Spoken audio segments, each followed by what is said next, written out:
Are you ready, or are you still messing with your phone? I'm still messing with my phone, 100%. Hey, what's up, everyone? I am the one who matters, and with me is Mailman Mike. Hey, that's me. And it's the Monday after the first weekend of the Civil War movie that just came out. And we're here to discuss what we thought about it, and this is going to be the spoiler-free section of it all. And as we're doing it, we'll be toasting ourselves to some delicious Jim Beam apple with Sprite and Vodka and fruit punch. vodka and fruit punch. Very simple, very easy. Yeah, I made mine a little bit too strong. I want to talk about that louder. You know, it is a camera phone. I made mine a little bit too strong, but yeah, it was kind of strong. I tasted nothing but vodka in that. All right, so first of all, what did you think about the movie? I actually enjoyed it. I enjoyed it a lot. I think it was action-packed. Had a lot of dramatic sequences. I mean, it was a strong film. It was actually done extremely well. I wholeheartedly agree, man. I'm gonna be honest. When I first went into this movie, I was getting burnt out of Marvel movies. You know, I can see that. I can definitely see that. After Age of Ultron, you know, I went in with Age of Ultron, and I guess it was overhyped or anything or something for me. Yeah. Okay. I just want to let everyone know now. I'm a DC fanboy. Like I'm gonna go over there. I'm waving my DC flag. So I hated Age of Ultron. I thought it was horrible. I thought that was a horrible film. I thought it was done extremely bad. The only thing that was great about it was the trailer when it first was released. Other than that, it was just bad. This film, though, I think they did everything that they got wrong in that one, they got right in this one. Like, it was done, it's so much better. It's just so much better. To me, it's just a better all-around film. All right, that being said, since you're a DC fanboy, Yeah. we're talking about hero versus hero. Okay. Which was better, Batman v Superman or the Civil War?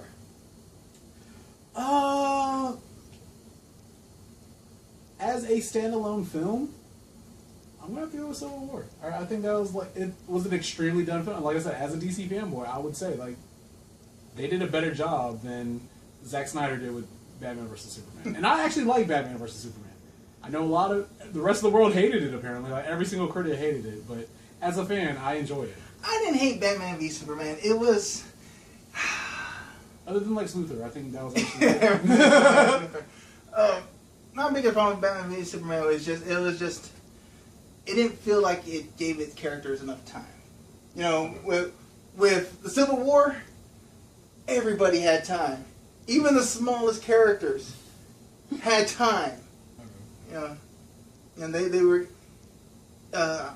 even the. Well, I'm pretty sure everybody knows this. You know, we're trying to keep it spoiler free, but of course, if you didn't know, Ant-Man is in the movie. But I think everybody knew that. But even he had time in it. You know. True. I had completely forgot about Ant-Man until they showed him, and I was like, "Oh my God, it's Ant-Man! I forgot about him." But I swear, the moment when they started off, you know, when they I'm not gonna say anything about how it began, but the very first action sequence, you know, this was my actual reaction. I'm just like, oh,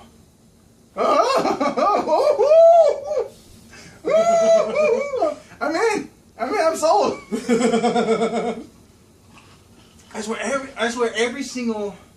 I think Captain America movies are probably the best movies out of all the Marvel movies. Out of all of them? Okay. Yeah. Well, I mean, if you were to take it from, like, if you had your Iron Man movies, compare them to the Captain America movies. Okay, it's the best standalone trilogy that they would have going on. Yes. Yeah, I agree.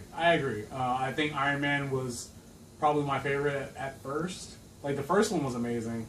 Second one, I think, was just a little too Michael Bay-ish for me. Mm-hmm. And then third one, I think it was definitely better than the second, but it was still kind of over the top, especially with like all the suits and everything. But for a standalone film, I mean, for character-wise, I would have to agree. Captain America is the strongest franchise that they have going under Marvel. Mm-hmm. Yeah, I don't know what it is about Captain America movies, honestly, because a lot of people hated them. I didn't hate. They didn't like the first Captain America. Yeah, the first one was like too slapstick. It was like really corny, and it is supposed to be that way because it's Captain America back in the 1950s. Like, exactly. That's where it's supposed to be corny. Like that's the whole point of that era. Exactly. I mean, you can tell from his first costume, when he's out parading, American nationalism, he's wearing a costume that doesn't make any sense. I was like, Winter Soldier was entertaining, but like I said, Civil War above the rest. Like it stands out. It stands out above the rest out of all the other films that go on in Marvel. How did you feel about the introduction of Black Panther into it? Oh, I loved it. I loved it. I mean, that's what I'm talking about. Like with Batman v Superman. You had these side characters, but they were in for like a quick cameo. You're like, hey, look, there's Wonder Woman. Oh, there she goes. Bye. With Batman, with the Civil War, every single side character has something to do. Okay, but even in reference to that, though, the Civil War is supposed to be that way. It's supposed to go over there and show the conflict between two opposing teams, as opposed to Batman versus Superman is just two opposing people. Well, true, but you're. So I mean, it's one versus one versus, and the other one is going to be an army versus an army. So it's obviously more characters in this as opposed to this. Well, yeah, but they, even so, you have Black Panther, and they gave him a motive. They gave him a story. Something happens, and it gives him a reason to join in the fight. Okay. Right? With Batman v Superman, and this is probably spoiling Batman v Superman. If you guys haven't watched it, then what have you been doing? Like, seriously? It's been a month. It's been a long time. It's been a long time. You have Wonder Woman just like, oh, I'm part of the espionage thing, and that was it. There was no story for her. There was no character driven. She just... Well, because she's going to have her standalone film. Oh, yeah, but... But so is Black Panther, Everybody that was like already in that film already had their introduction. Other than Black Panther, he's only like him and, of course, Spider-Man. Under Rose. But other than them, they've already had their film, so they've already had their introduction. They're already established characters. With Batman versus Superman, the only person that was established is Superman. Batman's a whole new person.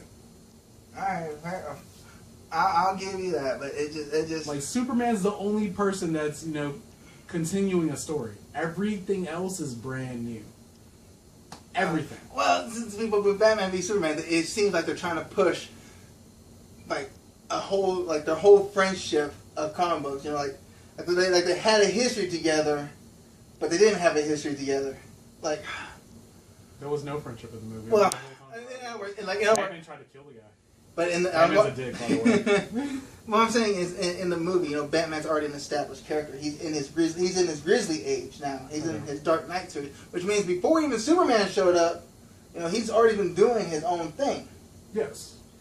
And it's like, well, Superman just now knowing about this. It's just, oh, I just now heard about a bat doing vigilante stuff. It's like, no, he's been doing this for a while. He's been doing it for a while, but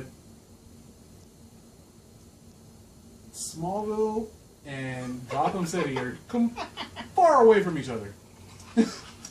One's in Kansas. So, when he's growing up in Kansas, he's not paying attention to that rich guy over there in Gotham. Alright, well, anyway, that all aside, I'm saying, and was there anything, without trying to give anything away, anything in the movie that you didn't like? That I did not like. Or is that something we have to keep for spoilers? Yeah, we'll save that for later. Alright, we'll save that for later. We'll save that for later. With Captain America movie, I just... It's hard to explain, but it was able to do everything a movie should do right. I would say it's almost an almost perfect movie. I mean, there's probably a little bit of flaws here and there, but we can probably discuss that in spoilers. Mm. But all in all, there was not like a dull moment in the movie at all. Yeah, no, it was, like I said, it was done extremely well. Like the pacing of it, like the storytelling, like everything was done in like a high fashion. Like everything was great. All right, so with that being said, if you had to give it 1 out of how many stars, what would you give it? So 1 through 5. Yeah, 1 through 5. 1 through 5. We can call it drinks. We can call it Red Dixie Cups. How many red Solo cups does this movie get? let's see. I'm gonna have to give it 4 stars or 4 solo cups. 4 solo cups? 4 solo cups. Wow, that's actually. I figured less from you. That's less. No. I was like I said, I really enjoyed the film. But there are faults that you. Yeah. I don't know. We'll But discuss. I really enjoyed the film. Like, it's a great film. If you haven't seen it, you definitely need to. You will obviously enjoy yourself. I can't see anyone sitting there and watching the film and being like, "Man, I just wasted 2 hours of my life because it was so bad." That actually almost happened to me. All right. Really? Yeah. This is a good story. So I sit there, right, and I'm in my own solo seat. Nobody came with me to watch the movie. That's a different story. So I'm sitting there, right? All of a sudden, a family comes to my left, and it's like a father, the 2 kids, and the mother. And this is Mother's Day. I go watch it on too, so it makes it so much. Makes sense. All right. So, she has one of her kids fighting, and she trades seats. She trades the seat next to me to like 2 seats down and put the little kid there next to me, right? And I go, okay, this is okay. Before the movie starts, he starts throwing a fit. He's throwing a fit for popcorn. He's throwing a fit for something. I look over. I like kind of glance over. The daughter kind of looks at me, kind of like, "I'm sorry for my little brother." Like the mom came over, took him out of his chair, took him out of the theater, and I swear she either beat him or something. Because by the time he came back, about maybe 10 minutes later, he was. Rightfully so. With that said, I am Mailman Mike, and I would like to say, beat your children. Beat them. Spank them hard. They deserve it. They're bad. We here at Team Kazam do not condone children violence, but we do find it hysterical. All right. So you gave it 4. I give it 4 out of 5. So, yeah. Okay. All right. So same score. Yeah, same score. Yeah, I know mine's a little bit better. Your red solo cups are better than my solo cups? Is that what you're trying to say? Well, I do hold them at my house. That is true. I actually think it's a near perfect film. All the characters are developed perfectly, except for one of them. That's something for spoilers talk. It flowed perfectly. Everybody, it wasn't convoluted within itself. Everybody. Let's talk about the Registration Act. Because there wasn't really a Registration Act like it was in the comic book. Yeah, there was no Registration Act at all. What was it called again? It was some type of peace accord or something. Yeah, it was it was something to keep the city that it happened in. I can't think of what it was. It was Accords. It was the Avengers Accord. Let's just call it. I don't recall the actual title of it, so we're just gonna go with Avengers Accord. I just remember there was like 117 countries want y'all to be bound by the books. Yes, it was actually drafted by the United Nations. That's all the countries. Yeah. The entire world is for this. Not just one country, not just the United States, not just, Japan, not just... the entire world as a whole came together as a collective and said, you know what? These Avenger guys, they're a problem. And you know what? It was a great theme of the movie. That the whole theme of the movie, was about taking responsibility for actions. Yeah.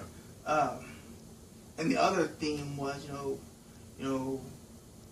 was their biggest argument was that every time we get a new meta hero, we get a new meta villain. And I'm not gonna spoil it here, but the way the twist ended the movie, that was genius. Yes. Pure genius. I was like, wow. It's really good. Like I said, it's a really great film. Like, it's very enjoying. Like, from beginning to end, you will be in your seat, entertained, guaranteed. Like, it has my stamp of approval. Mailman stamp of approval. Yeah. Not endorsed by the United States government. That way he doesn't get in trouble. All right. With that being said, we gave our scores.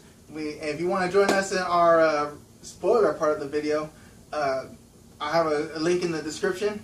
And so we're just going to take a quick drink, and then we'll see you on the spoilers. Spoiler side.